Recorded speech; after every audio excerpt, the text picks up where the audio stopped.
नमस्कार, जय हिंद दोस्तों आज के इस क्लास में हम लोग बिहार पुलिस कांस्टेबल री एग्जाम 2024 के लिए सिलेक्टेड क्वेश्चन नोट्स को कवर करेंगे और जिसमें कि आपका कुछ क्वेश्चन आपका टॉपिक वाइज डाला गया है। जैसा कि आप देखेंगे तो क्या है कि हर एक बार CSBC के द्वारा जो है बिहार पुलिस कांस्टेबल के लिए किस खास टॉपिक को जिस भी टॉपिक को कवर किया गया है, इन सभी टॉपिक से क्या है कि क्वेश्चन आपका सिलेक्ट किया गया है जो बराबर आपके टॉपिक को कवर किया जाता है। इसके अलावा फ्रेंड्स आप देखेंगे तो क्या है कि एग्जाम डेट इसका जो आया है आपका अगस्त में एक्सपेक्टेड आपका एग्जाम आपका है, जिसमें कि इन्होंने जो है फुल्ली वे में आप देखेंगे तो क्या है कि सारा आपका डेट वगैरह क्लियर आपका कर दिया गया है। तो साथ ही इस बार देखेंगे तो इतिहास में सबसे बड़ी वैकेंसी आपका है 21,391 पोस्ट आपका, जिसका कि एग्जाम शेड्यूल्ड आपका आ चुका है फाइनली। तो आपके पास देखेंगे तो मात्र आपके जो है 3 माह का समय बचा हुआ है। तो आप सभी लोग जो है अच्छे तरीका से जो भी आपका टू द पैटर्न और टू द पॉइंट आपके सभी सिलेक्टिव क्वेश्चन आपका है इसको बेहतरीन तरीका से क्लियर करें। बाकी फुल एंड प्रैक्टिस सेट आपको कंटिन्यू लगाते रहना है। टेस्ट वगैरह को लेकर के मैं जो है बीच में आपको चर्चा कर दूंगा कैसे आपको टेस्ट वगैरह लगाना है, आप हमारे ग्रुप से ज्वाइन कर सकते हैं। तो फ्रेंड्स आज का पहला प्रश्न आप देखेंगे तो कहा जा रहा है कि नागालैंड राज्य की राजभाषा क्या है। दोस्तों आप देखेंगे तो 2019 के शिफ्ट में ये क्वेश्चन आपका पूछा गया था, तो याद रखेंगे नागालैंड राज्य की राजभाषा क्या है। तो फ्रेंड्स याद रखेंगे आपका करेक्ट आंसर हो जाएगा अंग्रेजी यानी कि इंग्लिश, ऑप्शन आपका सी करेक्ट हो जाएगा। दोस्तों 2011 जनगणना के अकॉर्डिंग देखेंगे तो नागालैंड का जो जनसंख्या है ये आपके ऋणात्मक देखा गया है, ऑप्शन आपका सी करेक्ट हो जाएगा। इतने फैक्ट को आप लोग याद रखेंगे। चाहे मैंने चर्चा किया है 2011 का, तो ध्यान रखेंगे 2011 का जो जनगणना थी आपका 15वीं जनगणना थी, जबकि 2021 में होने वाली जो हमारी जनगणना थी ये आपका जो है 16वीं जनगणना थी। प्रत्येक वर्ष जनगणना जो आपका है ये आपका प्रत्येक वर्ष 10 वर्ष में किया जाता है आपका। तो इतने पॉइंट को यहाँ से आप सभी लोग ध्यान रखेंगे, ऑप्शन आपका जो है सी करेक्ट हो जाएगा। आगे बढ़ते हैं साथियों, अगला प्रश्न हमारा दिया गया है। प्रश्न कहा जा रहा है कि राष्ट्रीय सोयाबीन अनुसंधान केंद्र कहाँ है।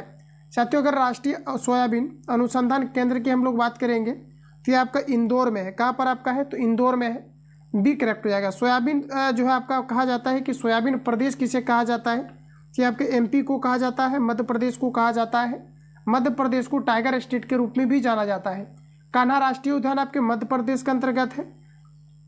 वन के मामले में देखेंगे तो सबसे ज़्यादा विस्तार ये मध्य प्रदेश के अंतर्गत है, जबकि वन घनत्व में साथियों देखेंगे तो ये आपके अरुणाचल प्रदेश आते हैं। तो इतने फैक्ट को याद रखेंगे, सोयाबीन का सबसे ज़्यादा उत्पादन मध्य प्रदेश के अंतर्गत किया जाता है। इतने पॉइंट यहाँ से आपको याद रखने हैं। चलिए अगला क्वेश्चन आपको दिया गया है, कहा जा रहा है कि भारत का सबसे ऊंचा बांध है। एक भी क्वेश्चन को इग्नोर नहीं करना है, ध्यानपूर्वक लगाना है और टिक करके लगाएंगे। आप देखेंगे तो जितने भी अभी आपके जो है कंटेंट प्रोवाइड किया जा रहा है, मटेरियल्स प्रोवाइड किया जा रहा है, ये सभी आपके बिहार पुलिस कांस्टेबल के एग्जाम पॉइंट ऑफ व्यू से काफ़ी ज़्यादा इंपॉर्टेंट है। तो अच्छे तरीके से आप लोग जो है सारे क्वेश्चंस को प्रिपेयर रखेंगे। तो दोस्तों कहा जा रहा है कि भारत का सबसे ऊंचा बांध कौन सा है ये आपको पर बताना है। तो देखिए आपका करेक्ट आंसर हो जाएगा टिहरी बांध, जो कि भारत का सबसे ऊंचा बांध है। चाहे तो बात करेंगे भारत का सबसे लंबी बांध कौन सा है, तो ये हीराकुंड बांध है, जो कि महानदी पर जो है बना हुआ है और ये ओडिशा राज्य के अंतर्गत पड़ता है। तो इतने पॉइंट को ध्यान रखिएगा, ऑप्शन आपका बी करेक्ट हो जाएगा। चलिए अगला प्रश्न दिया है, भारत का प्रथम राष्ट्रीय पार्क है। सभी क्वेश्चंस में 2 से 3 बार आपको रिपीट करना है और 2 से 3 सेकंड का आपको समय लेकर के सारे क्वेश्चंस को अटेम्प्ट लेना है ताकि आपका कॉन्फिडेंस लेवल इंक्रीज हो। तो भारत का प्रथम राष्ट्रीय उद्यान देखेंगे दोस्तों तो इसकी स्थापना 1936 में किया गया था, जिसका कि नाम जिम कॉर्बेट नेशनल पार्क है और ये आपके उत्तराखंड राज्य के अंतर्गत अवस्थित है। तो देश का पहला राष्ट्रीय उद्यान जिम कॉर्बेट नेशनल पार्क है, जिसकी की स्थापना 1936 में किया गया है और ये आपके राजस्थान के अंतर्गत है। तो ये आपका बिल्कुल करेक्ट हो जाएगा। चलिए आगे देखेंगे तो अगला क्वेश्चन दिया गया है, केंद्र मुख अय्यज खान किसके लिए प्रसिद्ध है। तो बताइए आप लोग राइट आंसर क्या हो जाएगा। साथियों बोला जा रहा है केंद्र मुख जो अय्यज का आपके खान है ये किसके लिए आपके प्रसिद्ध है। तो यहाँ पर आप देखेंगे तो हमारा राइट आंसर हो जाएगा ऑप्शन सी, लॉ एस के लिए आपका प्रसिद्ध है। तो सी आपका दोस्तों यहाँ पर राइट हो जाएगा। अगला प्रश्न है साथियों नेक्स्ट दिया गया है, साइलेंट वैली जिसे हम लोग कहते हैं मौन घाटी कहाँ में स्थित है। साथियों अगर साइलेंट वैली की हम बात करेंगे तो ये आपके केरल के अंतर्गत है, ऑप्शन सी करेक्ट हो जाएगा, डी करेक्ट हो जाएगा। केरल में आपके शांत घाटी है। केरल को मसालों का शहर कहा जाता है। 2011 जनगणना के अकॉर्डिंग केरल का साक्षरता दर सबसे अधिक पाया गया है और केरल का लिंगानुपात भी जो है सबसे अधिक पाया गया है।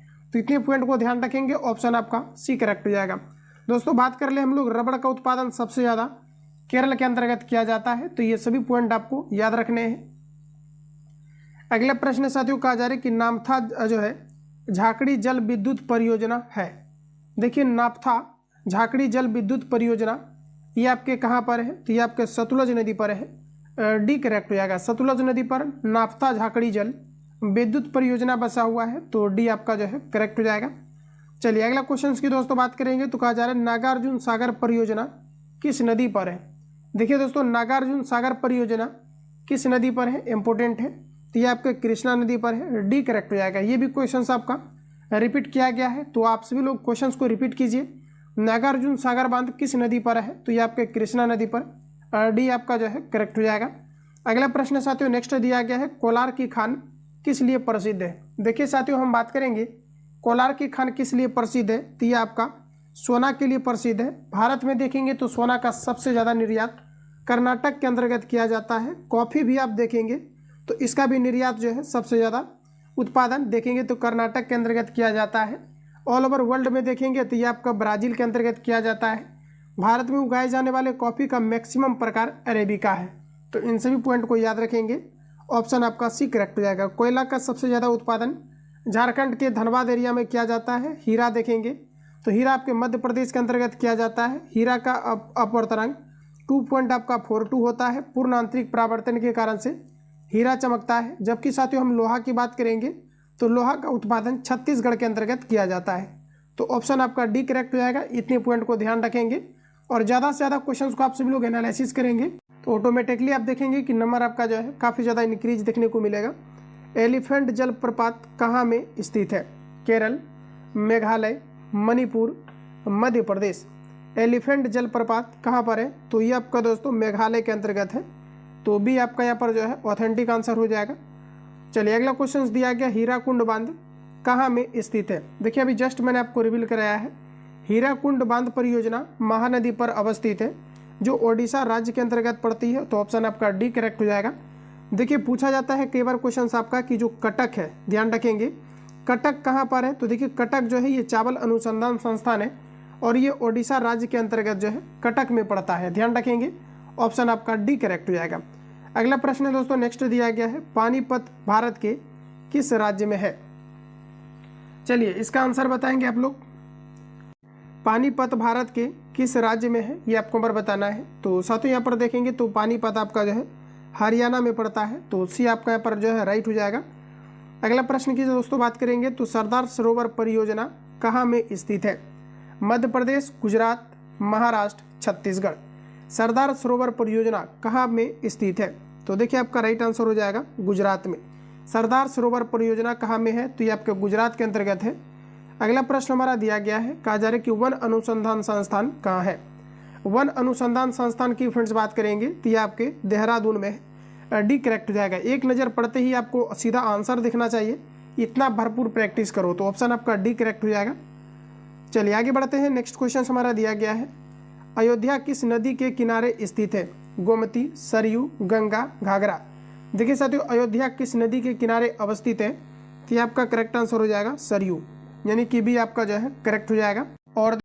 और देखिए एक छोटा सा इन्फॉर्मेशन कि जो कैंडिडेट किया है कि बिहार पुलिस कांस्टेबल के लिए स्पेशली जो है सीरियस रूप से अगर आप सभी लोग तैयारी कर रहे हैं, जो सीरियस कैंडिडेट है आप सभी लोग यहाँ पर देखेंगे तो क्या है कि एक जो है आपका ग्रुप चलाया जा रहा है बिहार पुलिस कांस्टेबल के लिए स्पेशली आपका, इसमें क्या क्या चीज़ें आपको प्रोवाइड किया जाना है, तो इसको आप सभी लोग अच्छे तरीके से समझें।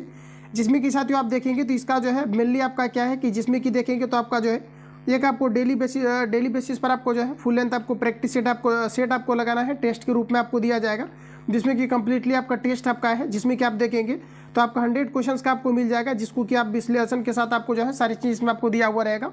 तो आप कंप्लीटली क्या है कि इसको सेट लगाने के बाद इसका कंप्लीटली आप विश्लेषण कर सकते हैं, कंप्लीटली आपको मटेरियल जो है इसी के साथ आपको दिया जाएगा। तो एक आप जो है टेस्ट आप डेली बेसिस पर लगाएंगे और खुद को जज करेंगे कि कितना आपका जो है इंप्रूवमेंट हुआ, कितना आपकी एक्यूरेसी जो है मेंटेन हो रहे हैं और कितना आपके जो है मार्क्स में बढ़ोतरी आपका हुआ।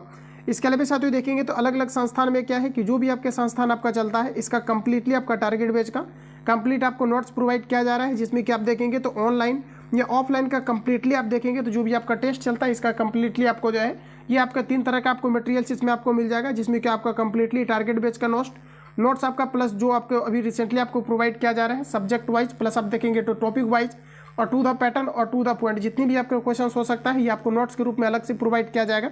इसके अलावा कंप्लीटली आपको टारगेट बेच का नोट्स आपको मिल जाएगा, ऑफलाइन ऑनलाइन का कंप्लीटली चीज़ें आपको प्रोवाइड किया जा रहा है। इसके अलावा आप देखेंगे तो मार्केट में जो भी आपका बुक आपका जो है बिहार पुलिस कांस्टेबल के लिए लेटेस्ट आपका प्रिपेयर किया गया है जो भी आपका जो है टू द पैटर्न आपके क्वेश्चन आपका है, इन सभी का कंप्लीटली जितनी भी आप मटेरियल्स देख पा रहे होंगे ये सारी चीज़ें आपको जो है प्रोवाइड किया जा रहा है। इसके अलावा फ्रेंड्स यहाँ पर देखेंगे तो इसमें क्या है कि अपकमिंग जो भी आपका बुक आपका आएगा लेटेस्ट में भी आपका इन सभी को इसमें जो है गाइडलाइंस के तहत आपको प्रोवाइड किया जाता है, जिसमें कि कंप्लीटली आप बेहतरीन तरीका से सारी चीज़ों को आप क्लियर कर सकते हैं। तो आप सभी लोग जो भी कैंडिडेट इसमें ऐड होना चाहते हैं तो इस नंबर पर सिंपली आपको SMS या आपको कॉल करके इंक्वायरी लेना है, या फिर व्हाट्सएप पर आप बिहार पुलिस कांस्टेबल लिख करके आप मैसेज करेंगे। इसके लिए आपको 41 आपको पेमेंट करके ऐड होना है। 41 पेमेंट करेंगे, बट इससे आपको देखेंगे तो इससे कई सारे आपको चीज़ें जो है इसमें इंप्रूवमेंट देखने को मिलेगा और एक गाइडलाइंस के तहत आपको चलाए जाते हैं। तो मिनिमम फी में आप बेहतरीन तरीका से जो है सारे मटेरियल्स को लेकर के जो है बेहतरीन तरीका से आप लोग जो है तैयारी कर सकते हैं।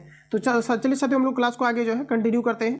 तो देखेंगे तो यहाँ पर हमारा जो प्रश्न दिया गया था, अयोध्या किस नदी के किनारे अवस्थित है। तो देखिए आपका जो है 15 का एग्जैक्ट हमारा आंसर हो जाएगा सरयू नदी के किनारे अवस्थित है, तो बी आपका जो है करेक्ट हो जाएगा।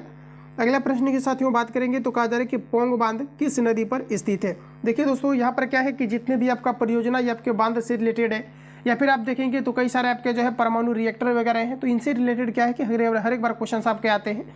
जैसे आप देखेंगे तो शास्त्रीय नृत्य आपका हो गया, या फिर ऑथर से रिलेटेड हो गया। तो जो भी टॉपिक बराबर आपका कवर किया जाता है निश्चित रूप से क्वेश्चन आता है, तो उसको सबसे पहले आपको बेहतरीन तरीका से आपको कवर करना है। तो आप देखेंगे तो पोंग बांध किस नदी पर स्थित है, ये आपको बार पूछा जा रहा है। तो देखिए यहाँ पर आपका राइट आंसर हो जाएगा पोंग बांध जो आपका साथियों है ये आपका ब्यास नदी पर आपका है। तो यहाँ पर आप देखेंगे तो ऑप्शन आपका बी करेक्ट हो जाएगा। पोंग बांध साथियों किस नदी पर आपका है, तो ये आपका ब्यास नदी पर है, तो ऑप्शन आपका जो है बी करेक्ट हो जाएगा, ध्यान रखेंगे। चलिए आगे बढ़ते हैं। अगला प्रश्न हमारा नेक्स्ट दिया गया है, कहा जा रहा है कि दांची ग्राम राष्ट्रीय उद्यान कहाँ में स्थित है। साथियों अगर दांची ग्राम की अगर हम लोग यहाँ पर बात करेंगे तो ये आपके जम्मू कश्मीर में है। वुलर झील की बात करेंगे तो ये भी आपका जम्मू कश्मीर के अंतर्गत आपका है, ध्यान रखेंगे। तो ऑप्शन आपका डी करेक्ट हो जाएगा। अगला क्वेश्चन हमारा दिया गया है, कहा जा रहा है कि थीन बांध किस नदी पर स्थित है, सिंधु, सतलुज, ब्यास, रावी। देखिए थीन बांध जो आपका है ये किस नदी पर है, तो ये आपके रावी नदी पर है, तो डी आपका यहाँ पर जो है करेक्ट हो जाएगा। अगला प्रश्न साथियों कहा जा रहा है कि उरी जल विद्युत परियोजना कहाँ में स्थित है। बताइए आप लोग राइट आंसर क्या हो जाएगा। उरी जल विद्युत परियोजना ये किस राज्य के अंतर्गत पड़ता है, तो ये जो है जम्मू कश्मीर के अंतर्गत है, ये आपका करेक्ट हो जाएगा। जम्मू कश्मीर के अंतर्गत उरी जल विद्युत परियोजना है, तो ये आपका जो है करेक्ट हो जाएगा। अगला प्रश्न साथियों कहा जा रहा है कि मानस राष्ट्रीय उद्यान कहाँ में स्थित है। देखिए दोस्तों मानस राष्ट्रीय उद्यान की अगर हम लोग यहाँ पर बात करेंगे तो ये आपका करेक्ट आंसर हो जाएगा, असम में है। मानस राष्ट्रीय उद्यान कहाँ पर है, तो ये आपके असम में है, ये आपका जो है करेक्ट हो जाएगा। चलिए आगे बढ़ते हैं। नेक्स्ट प्रश्न हमारा दिया गया है, केसर उत्पादक एकमात्र राज्य है, आंध्र प्रदेश, जम्मू कश्मीर, महाराष्ट्र, मध्य प्रदेश। केसर की साथियों बात करेंगे तो केसर का उत्पादन जम्मू कश्मीर के अंतर्गत किया जाता है, बी आपका करेक्ट हो जाएगा। अगला प्रश्न हमारा दिया गया है, नंदन कानन उद्यान कहाँ में स्थित है। देखिए नंदन कानन उद्यान ये आपके कहाँ पर स्थित है, तो ये आपके ओडिशा राज्य के अंतर्गत है, सी आपका करेक्ट हो जाएगा। रिपीट करेंगे, नंदन कानन उद्यान कहाँ पर आपका स्थित है, तो ये आपके ओडिशा राज्य के अंतर्गत है, तो सी आपका यहाँ पर जो है करेक्ट हो जाएगा। चलिए अगला क्वेश्चन हमारा दिया गया, अलमाटी बांध किस नदी पर स्थित है। तो देखेंगे दोस्तों तो ये क्वेश्चन आपका जो है रिपीटेड आपका है। अलमाटी बांध की अगर हम बात करेंगे तो ये आपका कृष्णा नदी पर आपका है, तो डी आपका जो है करेक्ट हो जाएगा, ध्यान रखेंगे। ये एन का मतलब यहाँ पर कुछ भी आपका नहीं है। अलमाटी बांध किस नदी पर स्थित है, तो ये आपका कृष्णा नदी पर है, डी आपका जो है करेक्ट हो जाएगा। चलिए अगला प्रश्न दिया गया है कि भारतीय लौह अनुसंधान संस्थान कहाँ है। बताएंगे राइट आंसर क्या होगा, रांची, पटना, भोपाल, जमशेदपुर। साथियों याद रखेंगे ये आपके रांची के अंतर्गत है, ऑप्शन आपका ए करेक्ट हो जाएगा। अगला प्रश्न की दोस्तों बात करेंगे तो कहा जा रहा है कि भारत का सबसे लंबा बांध कौन सा है, टिहरी, हीराकुंड, भाखड़ा, गांधी सागर। तो जस्ट भी रिसेंटली आपको मैंने कवर कराया है, हीराकुंड जो आपके बांध है ये भारत का सबसे लंबा बांध है, जो महानदी पर ओडिशा राज्य के अंतर्गत पड़ता है, तो ऑप्शन आपका जो है बी करेक्ट हो जाएगा। अगला प्रश्न हमारा नेक्स्ट में बोला जा रहा है कि समुद्री उत्पादों का सबसे बड़ा उत्पादक है, समुद्री उत्पादों का सबसे बड़ा उत्पादक है। 26 का आंसर आपको लगाना है, तो देखिए आपका करेक्ट आंसर हो जाएगा केरल, ऑप्शन हमारा जो है सी करेक्ट हो जाएगा। अगला क्वेश्चन की दोस्तों बात करेंगे तो कहा जा रहा है कि इडुक्की परियोजना किस नदी पर स्थित है। फ्रेंड्स याद रखना इडुक्की परियोजना ये आपके पेरियार नदी पर है, ऑप्शन ए आपका जो है करेक्ट हो जाएगा। रिपीट कीजिए, इडुक्की परियोजना किस नदी पर स्थित है, तो ये आपका पेरियार नदी पर है, ये आपका जो है करेक्ट हो जाएगा। नेक्स्ट प्रश्न हमारा दिया गया है, कहा जा रहा है कि कोयलारो विद्युत परियोजना कहाँ में है। देखिए दोस्तों कोयलारो विद्युत परियोजना यानी 28 की अगर हम बात करेंगे तो ये आपके झारखंड के अंतर्गत है। रिपीट कीजिए, कोयलारू विद्युत परियोजना कहाँ में स्थित है? तो ये आपके झारखंड के अंतर्गत पड़ता है। बी आपका यहाँ पर जो है करेक्ट हो जाएगा।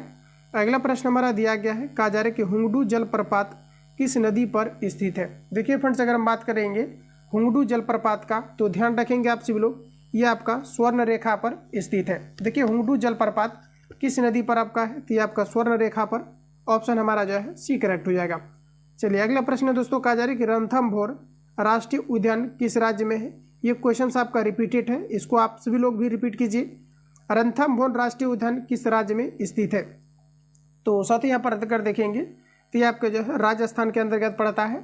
इसके अलावा दोस्तों जो आपका प्रश्न पूछा गया था, रावत भाटा परमाणु संयंत्र कहाँ पर है? तो ये आपका राजस्थान के अंतर्गत पड़ता है। तो रणथंभौर से आप याद रखेंगे, रणथंभौर राष्ट्रीय उद्यान कहाँ पर है? तो ये भी आपका राजस्थान के अंतर्गत है, ऑप्शन बी करेक्ट हो जाएगा। वही साथियों बात करेंगे थार मरुस्थल कहाँ पर है? तो ये भी आपका राजस्थान के अंतर्गत पड़ता है। तो इतनी पॉइंट को यहाँ से ध्यान रखेंगे। अगला प्रश्न की साथियों बात करेंगे तो कहा जा रहा है हैदराबाद किस नदी के किनारे स्थित है? बताइए राइट आंसर आपका क्या हो जाएगा? हैदराबाद किस नदी के किनारे स्थित है? हैदराबाद की दोस्तों बात करेंगे तो ये आपका मूसी नदी के तट पर बसा हुआ है, ऑप्शन सी आपका करेक्ट हो जाएगा। चलिए अगला क्वेश्चन दिया गया है, भारत का प्रथम परमाणु विस्फोट परीक्षण कब किया गया? दोस्तों याद रखेंगे, भारत का पहला परमाणु विस्फोट परीक्षण यह आपका जो है 18 मई 1974 को किया गया था।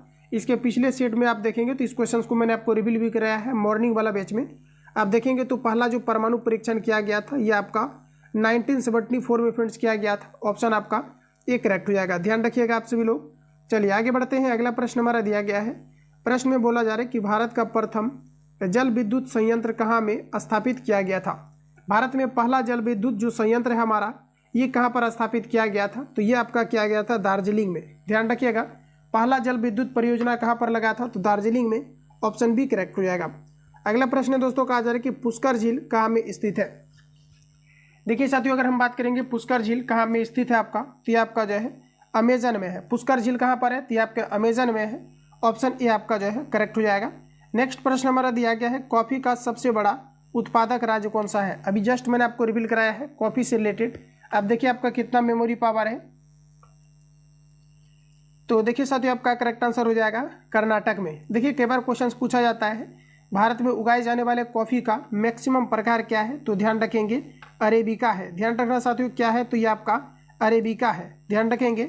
और कर्नाटक में जो है कॉफ़ी का सबसे ज़्यादा उत्पादन किया जाता है, जबकि ऑल ओवर वर्ल्ड में देखेंगे तो ब्राज़ील के अंतर्गत आपका किया जाता है। अगला प्रश्न दोस्तों कहा जा रहा है कि डिगबोई तेल क्षेत्र किस राज्य में स्थित है? बताइए राइट आंसर क्या होगा? गुजरात, महाराष्ट्र, असम, राजस्थान। तो साथियों डिगबोई की अगर हम लोग बात करेंगे तो ये आपका असम राज्य के अंतर्गत पड़ता है। तो सी आपका जो है यहाँ पर राइट हो जाएगा। चलिए आगे बढ़ते हैं। नेक्स्ट प्रश्न हमारा दिया गया है, कहा जा रहा है कि नेशनल गैलरी ऑफ पोर्ट्रेट कहाँ में स्थित है? साथियों नेशनल गैलरी ऑफ पोर्ट्रेट कहाँ में स्थित है ये आपको बताना है। तो देखिए आपका करेक्ट आंसर हो जाएगा, ये चंडीगढ़ में है। साथियों याद रखेंगे चंडीगढ़ में नेशनल गैलरी ऑफ पोर्ट्रेट स्थित है। अगला प्रश्न में हमारा कहा जा रहा है, सूरत किस नदी के तट पर स्थित है? साबरमती, माही, नर्मदा, ताप्ती। तो सूरत जो है ये आपके ताप्ती नदी के तट पर बसा हुआ है। सूरत गुजरात के अंतर्गत पड़ता है। तो डी आपका जो है करेक्ट हो जाएगा। अगला प्रश्न की फ्रेंड्स बात कर ले तो कहा जा रहा है गोमतेश्वर की मूर्ति कहाँ में स्थित है? देखिए गोमतेश्वर की मूर्ति कहाँ में स्थित है? तो ये आपका कर्नाटक में है। गोमतेश्वर की मूर्ति कहाँ पर है? तो ये आपका कर्नाटक राज्य के अंतर्गत है। तो सी आपका यहाँ पर करेक्ट हो जाएगा। अगला प्रश्न दिया गया है, गोरखपुर किस नदी के किनारे स्थित है? साथियों गोरखपुर की अगर हम बात करेंगे, गोरखपुर किस नदी के किनारे स्थित है? तो आपका राइट आंसर हो जाएगा राप्ती नदी के किनारे बसा हुआ है, ऑप्शन बी करेक्ट हो जाएगा। चलिए आगे बढ़ते हैं। अगला प्रश्न हमारा दिया गया है, बोला जा रहा है कि मल्टी आर्ट केंद्र भारत भवन कहाँ में स्थित है? दोस्तों बात करेंगे मल्टी आर्ट केंद्र भारत भवन कहाँ में स्थित है? भोपाल, कोलकाता, मुंबई, सूरत। तो ऑथेंटिक हमारा करेक्ट आंसर हो जाएगा भोपाल, ऑप्शन ए करेक्ट हो जाएगा। अगला प्रश्न आपके सामने दिया गया है, कहा जा रहा है श्रीनगर किस नदी के तट पर स्थित है? इंपोर्टेंट रहेगा, प्रीवियस ईयर में कवर किया गया क्वेश्चन आपका है। आंसर इसका लगाएंगे आप सभी लोग 42 का। देखिए साथियों ये आपका झेलम नदी के किनारे अवस्थित है। श्रीनगर झेलम नदी के तट पर अवस्थित है। तो बी आपका करेक्ट हो जाएगा। अगला प्रश्न साथियों नेक्स्ट हमारा दिया गया है, बॉम्बे हाई किसके लिए प्रसिद्ध है? बताएंगे। राइट आंसर क्या होगा? पेट्रोलियम, रसायन, मोटर कार, अनुसंधान। सभी क्वेश्चंस को रिपीट करना है, सिर्फ आपको क्लास देखना नहीं है। आप देखेंगे तो बॉम्बे हाई किसके लिए प्रसिद्ध है? 43 का एग्जैक्ट आंसर होगा हमारा पेट्रोलियम के लिए प्रसिद्ध है। ऑप्शन आपका जो है ये करेक्ट हो जाएगा। अगला प्रश्न की दोस्तों बात करेंगे, कान्हा किसली नेशनल पार्क यहाँ पर स्थित है? अभी जस्ट मैंने आपको रिवील भी कराया है कान्हा किसली को लेकर के, कि जो हमारा कान्हा राष्ट्रीय उद्यान है जहाँ पर के भी रिसेंटली जो है चीता भी लाए गए हैं, तो ये हमारे मध्य प्रदेश के अंतर्गत पड़ता है। बी आपका जो है करेक्ट हो जाएगा। आगे बढ़ जाते हैं। अगला प्रश्न हमारा दिया गया है, दाभोल विद्युत परियोजना कहाँ में स्थित है? बताइए दोस्तों राइट आंसर क्या हो जाएगा? दाभोल विद्युत परियोजना कहाँ में स्थित है? 45 का करेक्ट आंसर हो जाएगा महाराष्ट्र में। महाराष्ट्र में आपका दाभोल विद्युत परियोजना स्थित है, तो सी आपका दोस्तों जो है करेक्ट हो जाएगा। आगे बढ़ते हैं फ्रेंड्स। अगला प्रश्न हमारा दिया गया है, बोला जा रहा है कि मेट्टूर बांध किस नदी पर स्थित है? साथियों मेट्टूर बांध कृष्णा, सेलम, कावेरी, ताप्ती। मेट्टूर बांध किस नदी पर स्थित है? तो आपका राइट आंसर हो जाएगा कावेरी नदी पर। सी आपका जो है करेक्ट हो जाएगा। आगे बढ़ते हैं। अगला प्रश्न हमारा दिया गया है, कहा जा रहा है कि लुधियाना किस नदी के तट पर स्थित है? देखिए साथियों लुधियाना की हम लोग बात करेंगे तो लुधियाना जो आपका है ये सतलुज नदी के तट पर है। बी आपका जो है यहाँ पर राइट हो जाएगा। सतलुज नदी के तट पर लुधियाना शहर बसा हुआ है। अगला प्रश्न की बात करेंगे दोस्तों तो दिया गया है, हल्दी घाटी युद्ध भूमि कहाँ है? साथियों याद रखेंगे हल्दी घाटी भूमि की बात करेंगे, ये हमारा जो है राजस्थान के अंतर्गत पड़ता है। आपका डी करेक्ट हो जाएगा। हवा महल या पिंक सिटी के रूप में राजस्थान के कैपिटल जयपुर को जाना जाता है। हवा महल जयपुर के अंतर्गत आपके पड़ते हैं, तो डी आपका करेक्ट हो जाएगा, ध्यान रखेंगे। तो जीके का कंप्लीटली आपका 48 क्वेश्चन आपका सिलेक्ट किया गया है। अब हम लोग चलते हैं साइंस पर। साइंस का टोटल आपका जो है 25 क्वेश्चंस का वेटेज होना है, तो आइए हम लोग साइंस को कवर करेंगे इसी सेशन में। तो यहाँ से फ्रेंड्स आप देखेंगे तो आपका साइंस का आपका सेशन आपका कंटिन्यू होता है। सारे क्वेश्चंस आपका एक्सपेक्टेड है, तो आप सभी लोग इसको जो है ध्यानपूर्वक लगाएंगे। तो फ्रेंड्स यहाँ पर आप देखेंगे तो प्रश्न में हमारा कहा जा रहा है कि प्रकाश संश्लेषण की क्रिया सबसे अधिक किस रंग के प्रकाश में होती है? साथियों देखेंगे तो प्रकाश संश्लेषण की क्रिया सबसे अधिक लाल प्रकाश में होती है, तो ऑप्शन आपका ये करेक्ट हो जाएगा। ध्यान रखेंगे सारे क्वेश्चंस को, मैक्सिमम क्वेश्चंस आपको जो है ये आपको कवर करने का प्रयास करना है, ये आपका करेक्ट हो जाएगा। खास करके दोस्तों देखेंगे तो नोट्स को आपको जो है बिल्कुल अच्छे तरीक़ा से आपको कवर कर लेना है, बेहतरीन तरीक़ा से। अगला प्रश्न है कि दलहन के पेड़ में पाए जाने वाला जीवाणु कौन है? देखिए दोस्तों दलहन के पेड़ में पाए जाने वाला जीवाणु कौन सा है? तो इसे हम लोग कहते हैं राइजोबियम, जो कि नाइट्रोजनीकरण अभिक्रिया में भाग लेने के लिए पौधे को उत्तरदायी बनाता है, तो सी आपका यहाँ पर जो है करेक्ट हो जाएगा। आगे बढ़ते हैं दोस्तों। अगला प्रश्न हमारा दिया गया है, प्रश्न कहा जा रहा है कि पौधों नाइट्रोजन किस रूप में ग्रहण करते हैं? तो अभी जस्ट मैंने आपको रिवील दिया है, तो आपका करेक्ट आंसर हो जाएगा साथियों नाइट्रेट के रूप में ग्रहण करते हैं। ऑप्शन आपका सी करेक्ट हो जाएगा, जिसमें मुख्य रूप से भूमिका देखेंगे तो आपका राइजोबियम का होता है, तो सी आपका यहाँ पर राइट हो जाएगा। अगला प्रश्न हमारा दिया गया है कि पादप में जल तथा खनिज लवण का संचालन किसके द्वारा होता है? देखिए दोस्तों पादप प्लांट जो हमारे होते हैं पेड़ पौधा, खनिज और खनिज लवण का संचालन मुख्य रूप से जो है जाइलम के द्वारा होता है, जबकि सूर्य प्रकाश की उपस्थिति के कारण से जितने भी मटेरियल्स का अचीवमेंट होता है ये सभी जो है फ्लोएम के द्वारा जो है पेड़ पौधों के सभी अंगों तक पहुंचाया जाता है। जाइलम के द्वारा जो है जल का जो चढ़ाव होता है इसे हम लोग केशिकत्व क्रिया कहते हैं। जाइलम और फ्लोएम आपका जटिल उत्तक के अंतर्गत आते हैं। चालनी नलिकाएं फ्लोएम उत्तक के अंतर्गत पाया जाता है। इतने पॉइंट को यहाँ से आप सभी लोग याद रखेंगे। अगला क्वेश्चन है फ्रेंड्स, कहा जा रहा है कि पौधों में खाद्य पदार्थ किसके माध्यम से पहुँचता है? देखिए साथियों खाद्य पदार्थ जो आपका है ये आपके फ्लोएम के माध्यम से पहुँचता है। ऑप्शन आपका डी करेक्ट हो जाएगा। अगला प्रश्न हमारा दिया गया है, आत्महत्या की थैली कौन कहलाता है? लाइसोसोम, राइबोसोम, इनमें से कोई नहीं। आत्महत्या की थैली कौन कहलाता है? तो दोस्तों आपका राइट आंसर हो जाएगा लाइसोसोम कहलाता है, ये आपका जो है करेक्ट हो जाएगा। अगला क्वेश्चन की दोस्तों बात करेंगे तो कहा जा रहा है कि लाइसोसोम की खोज किसने की थी? देखिए फ्रेंड्स लाइसोसोम की बात करेंगे तो ये डी डुबे के द्वारा लाइसोसोम की आपकी खोज किया गया था, तो डी करेक्ट हो जाएगा। डी डुबे ने जो है लाइसोसोम की खोज किया था। अगला प्रश्न में साथियों दिया गया है, प्रोटीन की फैक्ट्री कौन कहलाता है? इंपोर्टेंट रहेगा एग्जाम के लिए। प्रोटीन की फैक्ट्री कौन कहलाता है? तो देखिए आपका राइट आंसर हो जाएगा राइबोसोम को जो है प्रोटीन का फैक्ट्री कहा जाता है, तो सी आपका जो है करेक्ट हो जाएगा।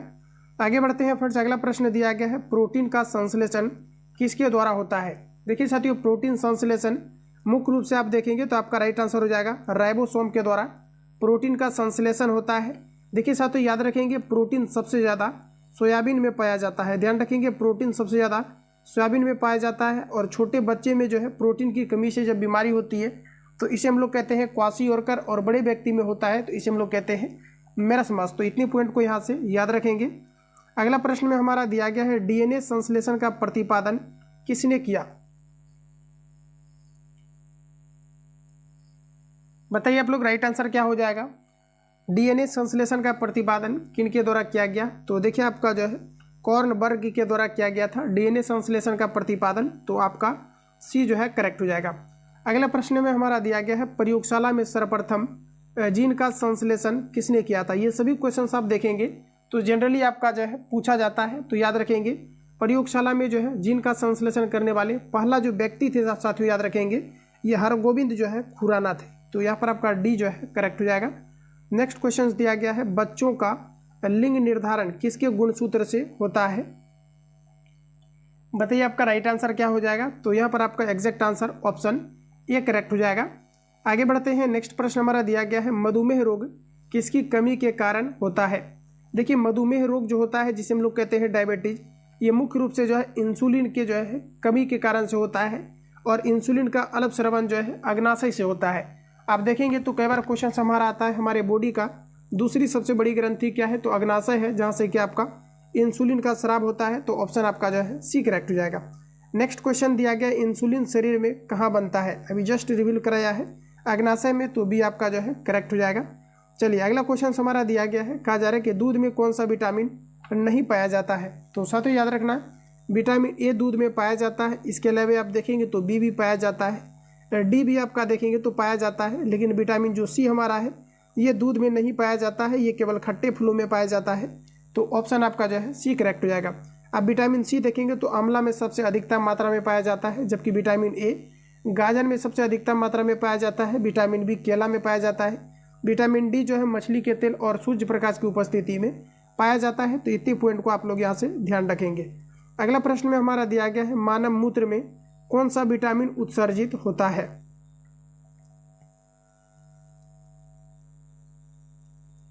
तो देखिए दोस्तों, आपका राइट आंसर हो जाएगा विटामिन सी उत्सर्जित होता है। तो बी आपका करेक्ट हो जाएगा। नेक्स्ट प्रश्न है कि मानव शरीर का सामान्य ताप कितना होता है? देखिए साथियों, अगर देखेंगे तो ये 36.6 होता है अप्रोक्स में। इसको जो आपका लिया जाता है ये आपका 37 डिग्री के करीब लिया जाता है। जबकि आप देखेंगे तो ये आपका जो है 98.6 डिग्री फ़ारेनहाइट में आपका होता है। तो यहाँ पर आप देखेंगे तो लगभग 37 के करीब आपके होते हैं। तो ऑप्शन आपका सी करेक्ट हो जाएगा। नेक्स्ट क्वेश्चन है कि मनुष्यों के मेरुदंड से कितनी जोड़ी तंत्रिका मिलती है? यानी कि जो हमारे स्पाइनल कॉर्ड्स होते हैं इसमें कितनी जोड़ी तंत्रिकाएं निकलती है? तो आपका राइट आंसर हो जाएगा 31 जोड़ी निकलती है। डी करेक्ट हो जाएगा। चलिए आगे बढ़ते हैं। नेक्स्ट क्वेश्चन हमारा दिया गया है प्रश्न में कहा जा रहा है कि गुणसूत्र की खोज किसने की थी? Waldeyer, Robert Hooke, Watson, Mendel. देखिए साथियों, गुणसूत्र की खोज करने वाले व्यक्ति कौन थे? तो ये वाल्डेयर ने किया था। ऑप्शन ए करेक्ट हो जाएगा। मनुष्यों में क्रोमोसोम की संख्या कितनी होती है? तो बिल्कुल आप सभी लोगों ने जो है इसको बना पाया होगा। आप देखेंगे एग्जैक्ट अगर हम बात करेंगे तो टोटल आपका जो है 23 आपका पेयर होता है जोड़ा में, और कुल आप देखेंगे टोटल तो आपका जो है 46 होता है। तो सी यहाँ पर आपका जो है करेक्ट हो जाएगा।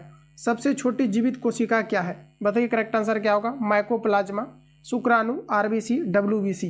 देखिए साथियों, सबसे जीवित छोटी कोशिका की अगर हम बात करेंगे तो यहाँ पर आपका एग्जैक्ट जो आंसर हो जाएगा ये आपका हो जाएगा माइकोप्लाज्मा। प्रीवियस ईयर में रिपीटेड क्वेश्चन है आपका, ध्यान रखेंगे आप सभी लोग। सबसे जीवित छोटी कोशिका क्या है? तो ये आपके माइकोप्लाज्मा होता है। चलिए आगे बढ़ते हैं फ्रेंड्स। अगला प्रश्न दिया गया है शरीर की सबसे लंबी कोशिका किसकी होती है? तो देखिए आपका राइट आंसर हो जाएगा तंत्रिका तंत्र की कोशिका सबसे छोटी होती है, सबसे लंबी होती है। ऑप्शन आपका सी करेक्ट हो जाएगा। अगला है कोशिका का अनुवांशिक पदार्थ क्या है? इंपॉर्टेंट रहेगा। कोशिका का अनुवांशिक पदार्थ क्या है? तो ये आपका करेक्ट आंसर हो जाएगा डीएनए। डीएनए के अंतर्गत आपके जीन पाए जाते हैं। तो ध्यान रखेंगे जो जेनेटिकली जो है एक दूसरे पीढ़ी में जो है लक्षण को पहुंचाते हैं। तो कोशिका का अनुवांशिक पदार्थ क्या है? तो आपका करेक्ट आंसर हो जाएगा डीएनए। ऑप्शन ए करेक्ट हो जाएगा। अगला प्रश्न है कि कोशिका के भीतर श्वसन का केंद्र कहाँ होता है? Mitochondria, chromosome, ribosome, lysosome. कोशिका के भीतर शोषण केंद्र कहाँ पर होता है? तो 24 का हमारा राइट आंसर हो जाएगा माइटोकॉन्ड्रिया, ऑप्शन ए करेक्ट हो जाएगा। कोशिका का पावर हाउस या गृह ऊर्जा केंद्र माइटोकॉन्ड्रिया को ही कहा जाता है, तो ये आपका जो है करेक्ट हो जाएगा। अगला प्रश्न की दोस्तों बात करेंगे तो टमाटर का खाने योग्य भाग कौन सा है? फल भित्ति, मध्य भित्ति, पुष्पक्रम, तना। तो राइट आंसर आपका हो जाएगा फल भित्ति। टमाटर का लाल रंग लाइकोपीन के कारण से होता है। टमाटर में ऑक्जेलिक अम्ल पाया जाता है। चलिए आगे बढ़ते हैं। अगला प्रश्न हमारा दिया गया है, पपीता का खाने योग्य भाग क्या है? फल भित्ति, मध्य भित्ति, पुष्पक्रम, तना। 26 का आंसर बताएंगे तो आपका दोस्तों राइट आंसर हो जाएगा मध्य फल भित्ति पपीता के खाने योग्य भाग होते हैं, तो बी करेक्ट हो जाएगा। कायिक प्रबंधन किस में होता है? तो पपीता में ध्यान रखना कायिक प्रबंधन होता है। अगला प्रश्न हमारा दिया गया है, नेक्स्ट में कहा जा रहा है कि हल्दी में पीला रंग किसकी मौजूदगी के कारण होता है? बताइए राइट आंसर क्या होगा? हल्दी में पीला रंग किसकी मौजूदगी के कारण होता है? तो आपका करेक्ट आंसर हो जाएगा कुकुरमिन के कारण से होता है हल्दी का पीला रंग। हल्दी का हम लोग कौन से भाग को खाते हैं? तो हम लोग तना को खाते हैं, तो ध्यान रखेंगे। अगला प्रश्न हमारा नेक्स्ट में दिया गया है, टमाटर में लाल रंग किसके कारण होता है? तो दोस्तों याद रखेंगे टमाटर में लाल रंग का मुख्य कारण है लाइकोपीन। अभी मैंने आपको रिवील भी करा दिया है, ऑप्शन सी हमारा जो है करेक्ट हो जाएगा। नेक्स्ट क्वेश्चन हमारा दिया गया है, दूध में पाए जाने वाला शर्करा क्या है? Maltose, sucrose, fructose, lactose. देखिए 29 का हमारा एग्जैक्ट आंसर हो जाएगा दूध में लैक्टोज पाया जाता है। दूध का खट्टापन लैक्टिक अम्ल के कारण होता है। दूध में पाए जाने वाला प्रोटीन कैसीन होता है। इन सभी पॉइंट को आप लोग याद रखेंगे। दूध का पीलापन किस कारण से होता है? तो ये आपके कैसीन के कारण से होता है, तो इन सभी पॉइंट को नोट डाउन करेंगे। अगला प्रश्न है कि जल का घनत्व अधिकतम कितने डिग्री पर होता है? साथियों याद रखेंगे रिपीटेड क्वेश्चन आपका 4 डिग्री सेंटीग्रेड ताप पर जल का जो घनत्व होता है डेंसिटी ये मैक्सिमम होता है, तो बी आपका जो है करेक्ट हो जाएगा। जल 100 डिग्री सेल्सियस टेम्परेचर पर जो है ये आपका उबलने लगता है। चलिए अगला प्रश्न हमारा दिया गया है, वेदन क्षमता सर्वाधिक किस विकिरण में होती है? अल्फा किरण, बीटा किरण, गामा किरण, एक्स किरण। देखिए वेदन क्षमता और तरंगदैर्घ्य से रिलेटेड यहाँ से बराबर क्वेश्चन आता है। सबसे अधिक देखिए तरंगदैर्घ्य की बात करेंगे, जैसे कि हम बात करेंगे सबसे पहले वेदन क्षमता की, तो जो हमारा गामा किरण होता है इसका वेदन क्षमता सबसे अधिक होता है, बट तरंगदैर्घ्य देखेंगे तो इसका सबसे कम होता है। तरंगदैर्घ्य जो होता है साथियों अल्फा किरण का सबसे अधिकतम होता है, तो ध्यान रखिएगा ऑप्शन सी हमारा करेक्ट हो जाएगा। नेक्स्ट प्रश्न में हमारा दिया गया है, सबसे कम तरंगदैर्घ्य किस रंग में होती है? लाल, बैगनी, हरा, नीला। सबसे देखिए कम तरंगदैर्घ्य पूछा जा रहा है, तो सबसे कम तरंगदैर्घ्य नीला प्रकाश का होता है। नीला प्रकाश का परिकिरण सबसे अधिक होता है, और लाल प्रकाश का तरंगदैर्घ्य जो होता है ये सबसे आपका अधिक होता है, और इसका परिकिरण भी सबसे कम होता है। तो यहाँ पर देखेंगे तो ऑथेंटिक हमारा राइट आंसर हो जाएगा ऑप्शन डी। आगे बढ़ते हैं फ्रेंड्स। अगला प्रश्न हमारा दिया गया है, प्रकाश की चाल अधिकतम होती है। बताइए प्रकाश की चाल मैक्सिमम कहाँ पर होती है? तो दोस्तों याद रखेंगे प्रकाश का चाल 3 × 10⁸ मीटर पर सेकेंड होता है निर्वात में। ऑप्शन आपका ए करेक्ट हो जाएगा, ध्यान रखेंगे। अगला क्वेश्चन है दोस्तों नेक्स्ट हमारा दिया गया है, अंतरिक्ष यात्री को आकाश काला किसके कारण दिखाई देता है?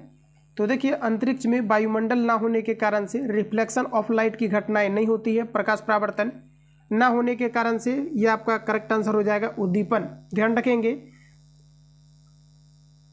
देखिए अंतरिक्ष यात्री को आकाश काला किसके कारण दिखाई देता है ये आपको पूछा जा रहा है। तो देखिए दोस्तों यहाँ पर आपका राइट आंसर हो जाएगा परिकिरणन ना होने के कारण से। तो परिकिरणन इसके लिए जो है मुख्य रूप से जिम्मेदार है, तो डी आपका जो है करेक्ट हो जाएगा। अगला प्रश्न में हमारा दिया गया है, समुद्र का जल नीला किसके कारण दिखाई देता है? पता ही राइट आंसर आपका क्या हो जाएगा? तो समुद्र का जल नीला दिखाई देने का मुख्य कारण है परिकिरणन, ऑप्शन बी करेक्ट हो जाएगा। अगला प्रश्न में हमारा दिया गया है, तारे किसके कारण टिमटिमाते हैं? परिकिरणन, उद्दीपन, अपवर्तन, परावर्तन। ये सभी क्वेश्चंस आपको देखते ही आपको सीधा आंसर दिखना चाहिए। तारे किस कारण से टिमटिमाते हैं? तो वायुमंडलीय अपवर्तनांक घटते बढ़ते रहता है, तथा अलग अलग देखेंगे तो वायु का प्रेशर होने के कारण से जो है ये जो है आपके टिमटिमाते हुए प्रतीत होते हैं। इसका मुख्य कारण है प्रकाश का अपवर्तन, तो सी आपका जो है करेक्ट हो जाएगा। नेक्स्ट क्वेश्चन है दोस्तों, कहा जा रहा है कि हीटर का तार किसका बना होता है? तांबा, टंगस्टन, लोहा, नाइक्रोम। तो हीटर का जो तार होता है ये आपके नाइक्रोम का बना होता है, ऑप्शन आपका डी करेक्ट हो जाएगा। जबकि टंगस्टन की साथियों बात करेंगे तो विद्युत बल्ब का फिलामेंट टंगस्टन का बना होता है, जिसका गलनांक 3500 डिग्री सेल्सियस होता है। तो ऑप्शन हमारा जो है डी करेक्ट हो जाएगा। अगला प्रश्न में दिया गया है कि तेल दीप की बत्ती में तेल किसके कारण ऊपर चढ़ता है? संवेग, केशिकत्व, अपकेंद्री बल, अभिकेंद्री बल। तो देखिए दोस्तों, आपका राइट आंसर हो जाएगा केशिकत्व क्रिया के कारण से तेल दीप की बत्ती में तेल ऊपर की ओर चढ़ती है। तो बी हमारा जो है करेक्ट हो जाएगा। अगला प्रश्न है दोस्तों, नेक्स्ट हमारा दिया गया है ग्रीन हाउस प्रभाव गैसें। ग्रीन हाउस प्रभाव के लिए जलवाष्प, कार्बन डाइऑक्साइड, ये सभी गैस आपके लिए जिम्मेदार होता है। मीथेन भी जिम्मेदार होते हैं। मुख्य रूप से आप देखेंगे तो ग्रीन हाउस प्रभाव या ग्लोबल वार्मिंग के लिए कार्बन डाइऑक्साइड उत्तरदायी होता है। तो दोस्तों आपका ऑथेंटिक आंसर ये हमारा जो है करेक्ट हो जाएगा। चलिए आगे बढ़ते हैं। तो साथ ही यहाँ पर जैसा कि देखेंगे तो साइंस का टोटल आपका 39 क्वेश्चन आपका सिलेक्ट किया गया है। जो एक्सपेक्टेड क्वेश्चन आपका है, लेवल धीरे धीरे आपका अपग्रेड आपका किया जाएगा। तो बेहतरीन तरीका से जो आपका जनरली आप देखेंगे तो 60 तक जो क्वेश्चन आपके रहते हैं, 50 क्वेश्चन आप देखेंगे ये आपके नॉर्मल ही आपका रहता है। तो बट आपको लेवल का जो है तैयारी करना है बेहतरीन तरीका से। जो आपका समय मिला है इसके लिए बेहतरीन तरीका से आप सभी लोगों को सारे नोट्स को कम्प्लीटली रिविजन करते रहना है। बाकी किसी प्रकार का डाउट या संशय हो तो कमेंट बॉक्स में अपना फीडबैक देंगे। जो लोग चैनल पर पहली बार विजिट किए हैं चैनल को सब्सक्राइब करके बेल आइकन को प्रेस कर लेना, क्योंकि जब भी क्लास अपलोड हो नोटिफिकेशन साथियों आपको टाइम टू टाइम मिलते रहे। और जो लोग ग्रुप को ज्वाइन करना चाहते हैं इस नंबर पर सिंपली आपको SMS या फिर आप कॉल करके ग्रुप को कम्प्लीटली आप सभी लोग ज्वाइन करो, जिसमें कि बेहतरीन तरीका से आप सारे नोट्स को जो है आंसर इसका हाईलाइट करके मिलेगा, ताकि आप प्रॉपर तरीका से रिवीजन कर पाएँ। A to Z आपको प्रोवाइड किया जाएगा सारे मटेरियल्स। मिलते हैं साथियों नेक्स्ट क्लास में, तब तक के लिए जय हिंद, बेस्ट ऑफ लक।